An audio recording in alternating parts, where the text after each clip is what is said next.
28 ফেব্রুয়ারি জন্মদিন ছিল টেলিভিশন অভিনেত্রী সৌমিত্রিষা কুণ্ডুর। সহ অভিনেতা, কাছের বন্ধুবান্ধব থেকে শুরু করে ফ্যানেরা সকলেই ভালোবাসার শুভেচ্ছায় ভরিয়েছিলেন ছোট পর্দার মিঠাই রানীকে। পর্দার মতো বাস্তবেও গোপালের ভক্ত সৌমিত্রিষা। জীবনের বিশেষ সময় উদযাপন করতে গত বছরের মতো এবছরও পরিবারের সঙ্গে বৃন্দাবনে গিয়েছিলেন অভিনেত্রী। জন্মদিনের দুদিন পরেই ছিল মহাশিবরাত্রি। এদিন ব্রজধামের বাঁকে বিহারী মন্দিরে শিবলিঙ্গে জল ঢেলেছেন নায়িকা। অনুগামীরা জানেন সৌমিত্রিষা কুণ্ডু কতটা ঈশ্বরপ্রেমী।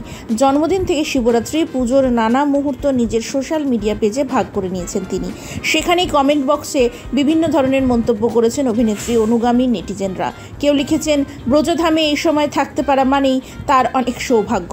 আবার কেউ তাকে ভালোবাসা শুভেচ্ছায় ভরিয়েছেন। ফতেমা মজুমদার আওনা নামের নায়িকার এক ভক্ত লিখেছেন, মাশাল্লাহ, যদিও আমি একজন মুসলিম, কিন্তু আমি আপনার অনেক বড় ভক্ত।